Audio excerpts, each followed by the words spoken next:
All right, here we go.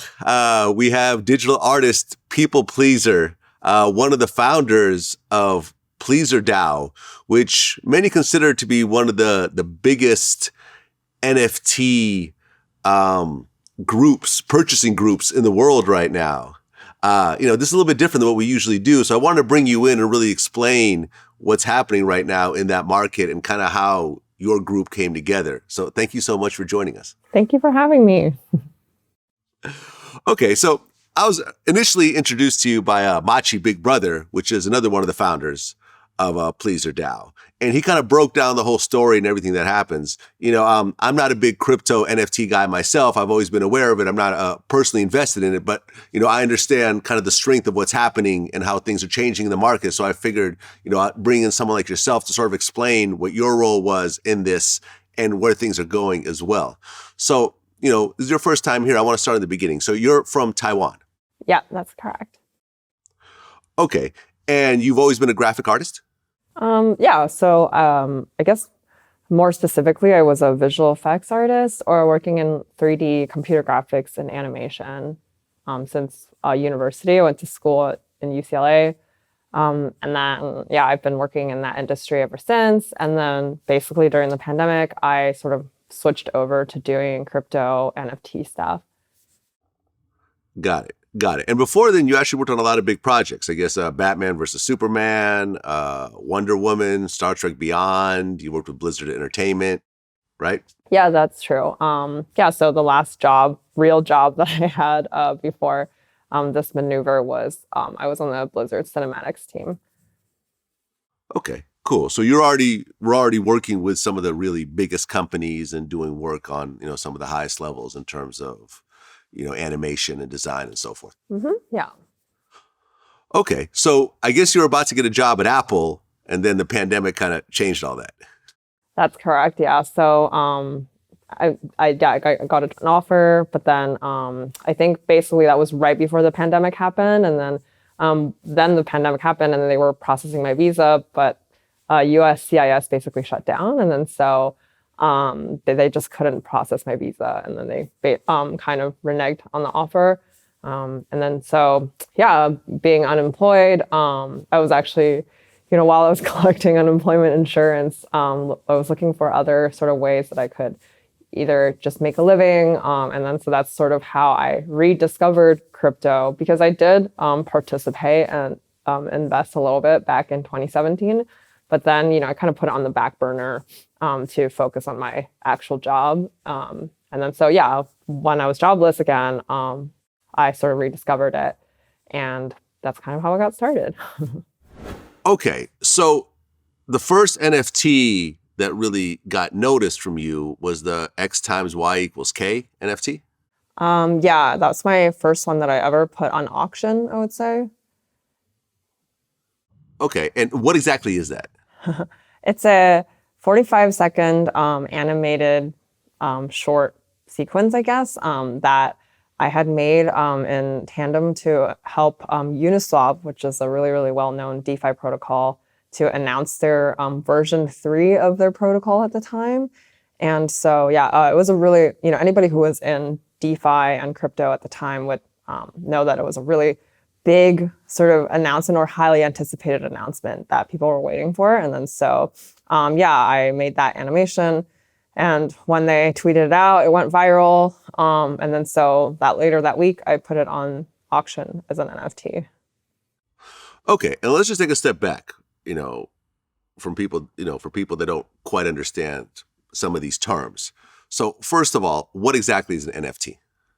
An NFT stands for non-fungible token, and you can think of, obviously you can, go online and Google it, but I like to explain it in a way that it's just like, in real life we have objects and things that people can own, and then so NFTs are kind of the same, but for the digital realm. So anything that's digital, you can have ownership through NFT, which is a token that represents your ownership on the blockchain. Right. And with that, not only can you have ownership, but you could actually have partial ownership. So the NFT Correct. can be broken down into 1 billion pieces, right? And a person can own like a pixel of an NFT if they want. Mm-hmm. Crazy. Okay. And then you also mentioned DeFi, which stands for decentralized finance. So explain what that is exactly. Decentralized finance is basically sort of, a niche within cryptocurrency. And it's sort of like a movement, essentially, that they started, adapting a lot of the traditional finance kind of models and, sort of like tools and investment, things that banks could use, like loaning and earning interest. But then it's all run on smart contracts on the blockchain. And so it's automated and a lot faster. And there's no, centralized entity involved. So for example, on a bank, if you, loan money, then there's a central entity that's escrowing the funds. But with decentralized finance, it's all done, via smart contracts on the blockchain. So there's, not actually any company or entity that is looking after the funds. It's all being done automatically, thinking of like highways on the blockchain, and they just run by themselves, essentially. Okay, so as you're ready to release this NFT, the X times Y equals K, I guess there was a DAO that formed with your name in order to purchase it in a way? No, so I released it first. It was actually just something that I had was hoping to do, because obviously around sort of March, February last year was when NFTs really started having this crazy influx of, attention and people participating.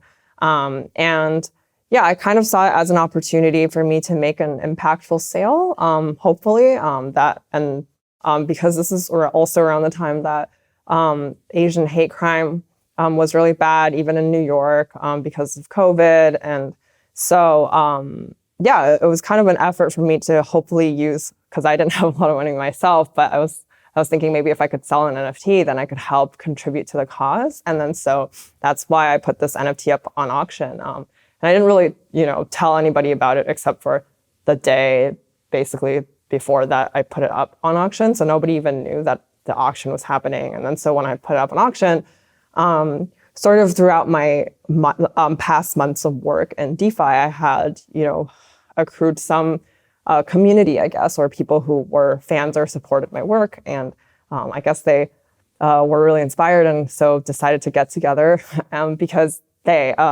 just this group of several individuals felt like probably the NFT was going to go beyond their personal allowance or budget. And so they decided to band together and all pull funds together to sort of create a team so that they have a war chest to bid against any other sort of like wealthy individuals who might be going after the NFT. And then they called themselves PleasrDAO. So this was all happening in real time, actually, while the auction was going on.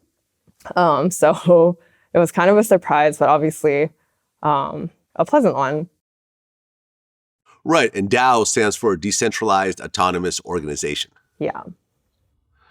Okay. So this group of somewhat wealthy people, Machi Big Brother being one of them, they got together and they started to bid on your NFT. And before this started happening, how much did you think you were going to get for this NFT at the end of the day? I think, I gave myself sort of like a range of expectations, and I felt like probably single digit ETH was, on the low end. And then I think around the time, I think the price of Ethereum was maybe 1,500, 1,600. So, anything maybe like at 20 ETH was on the high end of my expectations, I would say. Okay. Well, instead, the NFT sold for $525,000, which is the equivalent of 310 ETH. At the time, yeah. Yeah. I mean, how did you feel when this animation you just made in your house sells for $500,000? It was pretty surreal. I didn't think, in any of my wildest imaginations that it would go for that high. But, because it was going to a cause that I cared about, obviously that was really great. I guess it was just mainly, I don't think it really registered until much later when I was actually donating and distributing the funds because we were able to, so I created a fund. It's called the Stand With Asians Community Fund. And, it's all transparent on the blockchain. Like anybody can go and donate to it and see what's happening with funds. And so our initial batch of donations was, we processed a bunch of applications from, different various small grassroots communities or businesses, let's say, across America.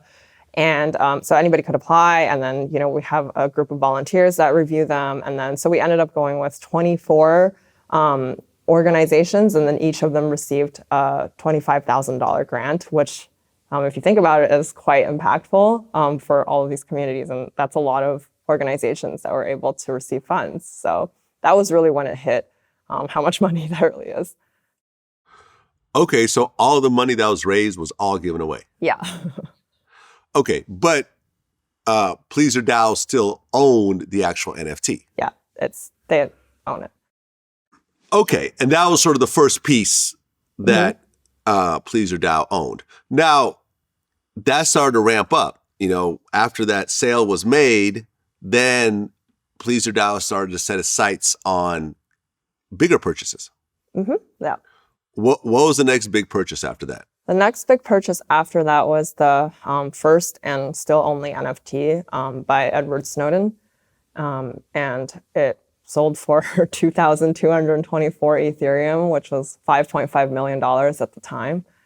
And it was crazy because basically what happened was after, PleasrDAO was formed, they asked if I'd be interested in joining as an honorary member. There weren't that many people at the time. And so I joined because I was curious to see what they were building and where they were going with this. And then, and shortly after I joined in the group chat, somebody had sent the link of the Edward Snowden NFT. And then, the auction was already happening. So basically, we sort of started recruiting more members and gathering funds. And we basically gathered $5.5 million within the span of, I think, like 13 hours or something, which is insane. So that was definitely one of the wildest auctions, I think. I mean, Edward Snowden, his one and only NFT sold for $5.5 million, and you guys won that auction. So now you guys have a $5.5 million NFT in your collection, and this particular NFT wasn't re-released or broken up or anything else like that, right? Or was it? No, it wasn't. It's still in the treasury of the DAO. Got it. Is there a current value for this NFT, or does it have to go back to auction to actually be, valued at this point? Yeah, I think it probably has to go back to auction. Shortly after we won the auction, somebody almost immediately offered 3,000 Ethereum for it. So I would assume that hopefully the value has gone, only up by now. But obviously to the DAO, I think it's priceless. It's probably not something that we're going to resell because it represents such an important moment for the DAO. And so, yeah, it's priceless, basically. Okay. The next big purchase was what? The next big purchase was the first NFT by the Tor project, which is a sort of internet private browser.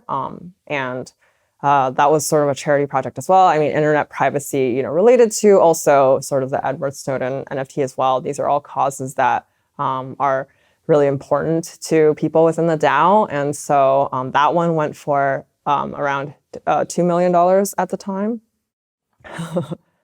Okay, so now you have basically $8 million worth of NFTs in the DAO. Yeah. What was the next big one? The next big one was the one and only Doge NFT. So, the original picture of the Doge, the owner of the dog had decided also to basically, there's a trend within all of those big purchases. It's that they all have a charitable component towards it, which is something that was inspired by, my original auction to just inspire people to do good and give back and show people that, crypto and NFTs can be so much more than what people think it is and have a very positive social impact. And so the original dog owner of the Doge dog decided to sell one for NFTs, and parts of it were going to charity as well. And so that really raised our interest. And obviously it being probably the most iconic meme of all time, also was very interesting to us. And that one sold for around $4 million at the time. Okay. And from what I understand, well, Dogecoin has nothing to do with that NFT or the picture at all, right? No, I mean, it's just a coin that was made, initially as a sort of like a joke cryptocurrency that was based on that meme. Yeah. Okay. And from what I understand, it was like a Japanese school teacher who just took pictures of her own dog and put them on the internet, and then, the internet took over at some point. Yeah, that's pretty much what happened. Okay. So you guys bought that NFT for $4 million. So now you have roughly a $10 million treasure chest. But with the Doge NFT, you guys actually did something with it. Yeah, so, a few members of the DAO later sort of spun out their own, I guess, like branch. And so it's now like called the Doge NFT, and they fractionalized it so that people can have partial ownership for it. And so that was sort of the first experiment that they did with fractionalization of an NFT. And it's the only one that's been fractionalized so far. Okay. And once it got fractionalized and parts of it started to get sold off, from what I understand, it's worth $225 million right now? I would assume so. Yeah, that's based on sort of the results of the fractionalization. Obviously, crypto is very volatile, so it's hard to say how much anything is worth. Ethereum has a different price, probably from when we started talking and now, right? So it's hard to say, but yeah, it would be somewhere in that ballpark. I mean, that's over 50 times what you guys paid for it. Yeah. Apparently people really want a piece of that dog. Okay. And from what I understand, as an original owner, well, the original owner of any NFT, once that NFT gets resold, doesn't 10% go back to the original owner or no? Yeah, so generally that's how royalties work. I think with fractionalization, it could be a little bit different. But, for example, when you're seeing secondary volume on OpenSea, and actually, that's the beauty of smart contracts is you can set your own royalty percentage. So not everything has to be 10%. It could be like Melania Trump had an NFT recently. I think she set the royalties to 100%, which I don't even know how that works. But you can do it. Or it could be 5%, so you can set it yourself as long as you're making the smart contract. But I would say on Ethereum, which is the main blockchain that people are trading NFTs on, the general guideline that people use is 10%. Yeah. Okay, so that means that every time it goes back on the market and someone wants to resell it, if it sells for $100, $10 goes back to the owner. So it actually goes to the creator, and not the creator. Yeah, that's what I meant. The creator. Yeah. Yeah. Sorry. So for example, when we resell the Doge NFT, the 10% doesn't go to PleasrDAO. It goes to Kasobu Mama, which is the name of the dog mom. So she's the original creator. So every time that NFT gets resold, she gets 10% of it. Same with the Edward Snowden NFT. Same with my NFT, which I hope they never resell. So. Okay. And was the next big purchase Wu-Tang, Once Upon a Time in Shaolin? Yeah. So after Doge, the next big purchase was the One of One album, Once Upon a Time in Shaolin, which is currently hidden in an unknown location. Right. And that sold for $4 million? Yeah. Mm-hmm. Okay. Now, but this is not an NFT. This is actually a physical item. Mm-hmm. Yeah. Okay. So why, sort of go into a slightly different direction like this? I think sort of, as the DAO grew and their sort of assets also grew with that, they started to realize that, they could have an impact in not just the digital world, but also the real physical world as well. And I think they just sort of became really interested in curating culture or, these sort of high and rare, unique collectibles that have a really historic significance or, cultural impact, let's say. And so I think the One of One Wu-Tang album obviously was, you could say, even though it's not technically an NFT, it almost is like the OG NFT in the sense that it's very, very rare and unique, and there's only one of them that ever exists. And that really interested the DAO.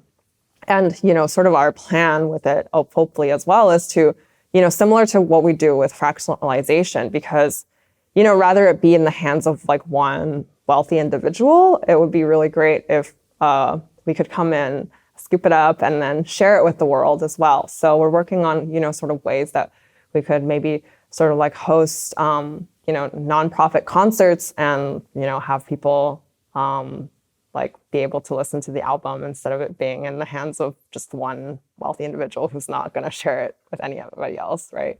Yeah, and the Once Upon a Time in Shaolin has a kind of interesting history behind it. It was originally created, by a Wu-Tang affiliate and kind of thrown together, and then Martin Shkreli ended up buying it for I think $2 million, and then he went to prison, and everything he had was sold off by the government, including this, and you guys bought it for $4 million. Mm-hmm.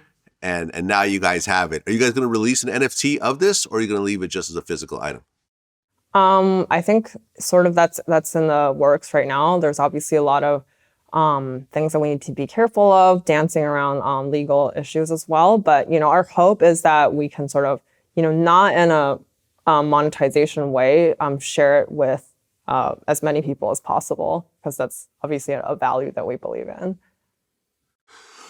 Okay. And, you guys really started to get a lot of attention from some of the big investment houses, one of which is Andreessen Horowitz, which is one of the biggest Silicon Valley investors really of all time. I've met Ben Horowitz before. These guys are worth billions and billions of dollars. I think they were the original investors in Facebook and a lot of other massive companies. And they actually invested into PleasrDAO.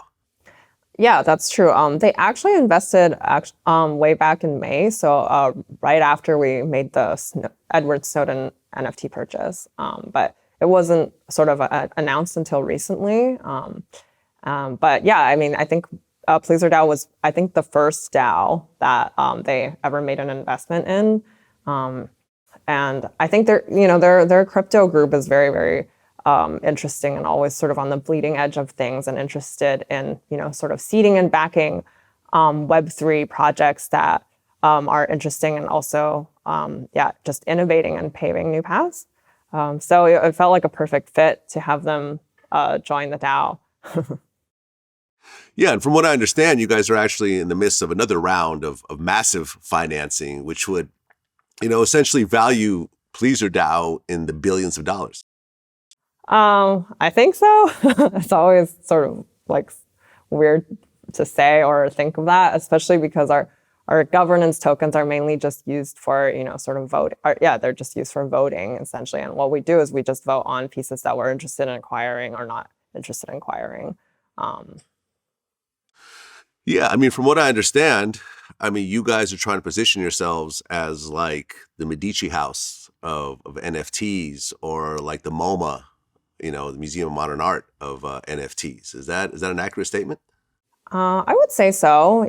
Sort of the Medicis or MoMA of internet culture, or just, I guess, culture now because it's expanded beyond just the internet. But also the idea is mainly just to share it with, as many people as possible. So instead of, going to a museum and you don't feel like connected to the piece, let's say maybe because you don't own it, hopefully, we have an internet museum where everybody can visit, but you could also own part of, let's say you're looking at the Mona Lisa and you're like, oh, I also am a partial owner of this. And I feel like that's really cool.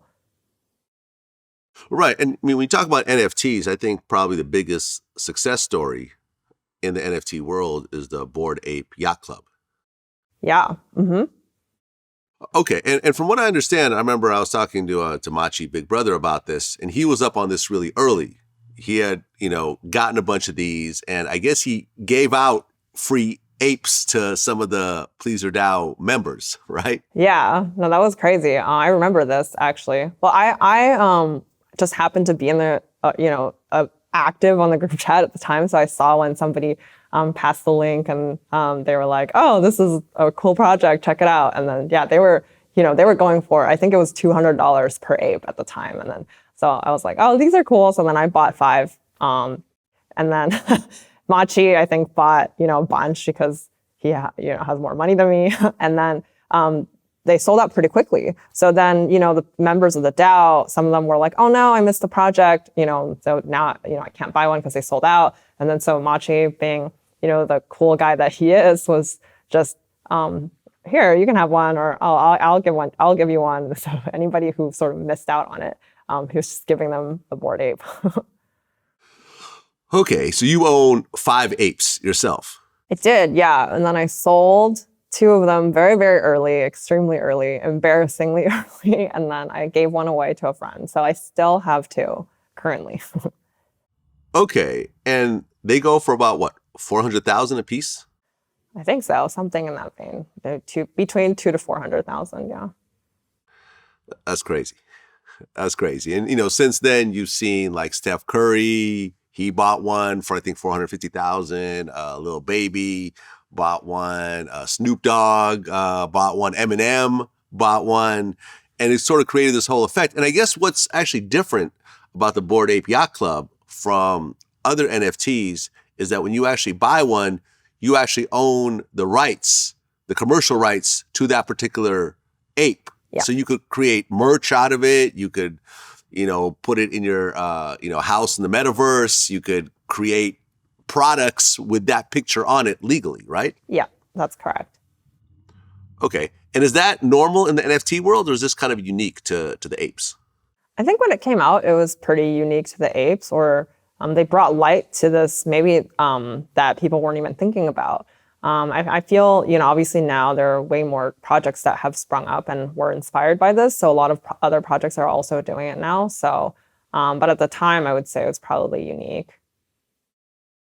Well, from what I understand, the Bored Ape Yacht Club has had over $1 billion in sales on OpenSea. Yeah, it's crazy. Isn't it crazy though when you really just a bunch of cartoon apes sold for $1 billion? Yeah, when I try to explain NFTs to people, especially these collectible projects, I don't know if you've ever played Neopets, but I always tell my friends if, they've played Neopets before, which is, sort of like this website that most people have played when they were really young. And, on the website, you can have these just digital assets, things and collectibles but you use, sort of like the online currency. I would say NFTs are kind of like that, but, with real adults, and they're using actual money to transact. I mean, is Bored Ape Yacht Club, is that the most successful NFT project of all time at this point? I'm honestly not sure. It's either that one or CryptoPunks probably. Okay. And always the question is when it comes to stuff like this, okay, look, right now it's hot to death. You got all these celebrities that are not only buying these things, but using them as avatars on their social media, which further advertises it. And then, it creates a FOMO kind of effect where no one wants to miss out and so forth. And the Bored Apes, they could get, some people sell them as fractionals as well, right? Or do you have to buy the whole thing? I'm sure some people are fractionalizing them, and people have partial ownership of an ape. Yeah.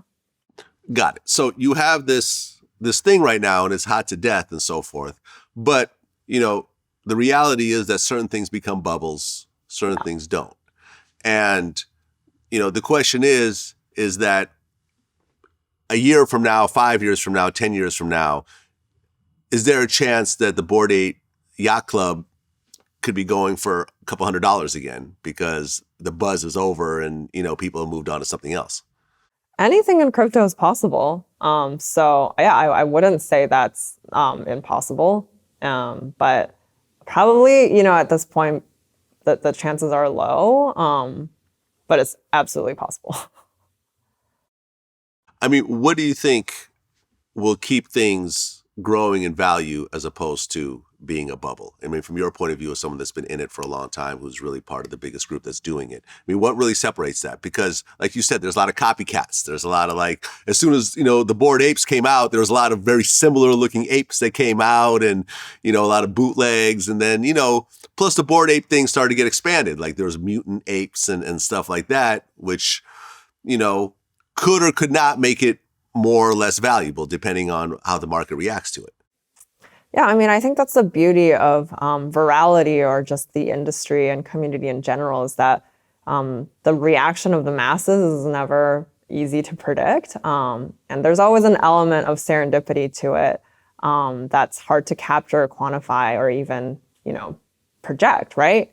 So I think, sort of the few elements that we can sort of have control or look at are probably, cultural relevance. And so, obviously these celebrities getting involved is a huge plus. And if that, continues to happen, then I think it's going to remain relevant. Myself, I'm a large proponent of quality in content as well, so, you're seeing a lot of NFT projects that are popping up that are, let's say, relatively low effort, either in the quality of the art. When Bored Apes came out, there were a lot of other profile picture projects as well, but the art in Bored Apes was one of the highest quality ones.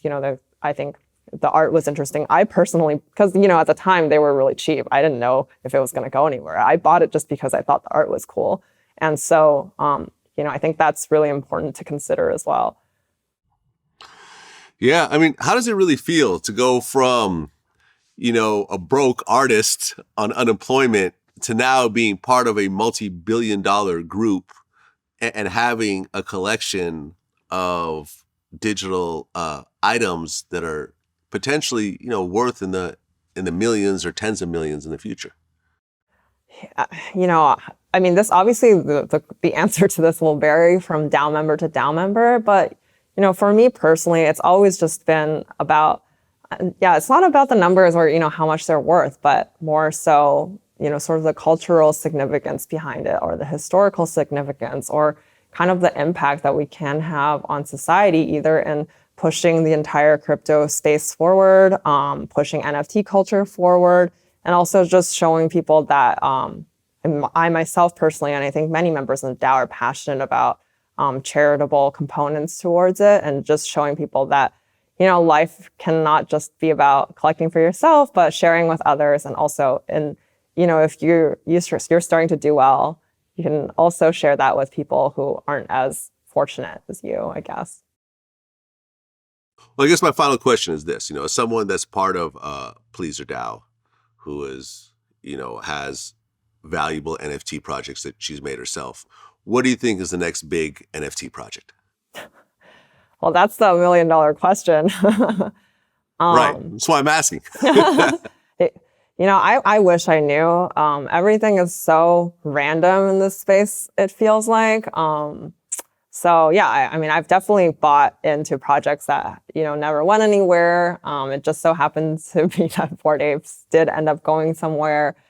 But I would say that probably at least something that the DAO really cares about are, sort of these one-of-ones, right? So, it's just like a unique NFT, and probably, the general guidelines are things that, like I said, have significance in history, culture, a large impact, or are already well-known, or, by an individual that has a large impact on society. And so sort of we look out for these things. Like Jimmy Wales, the founder of Wikipedia, put up an NFT for sale at, I think it was Christie's recently, and then we also bought that as well. So, and it was the first Wikipedia page ever that was on sale for an NFT.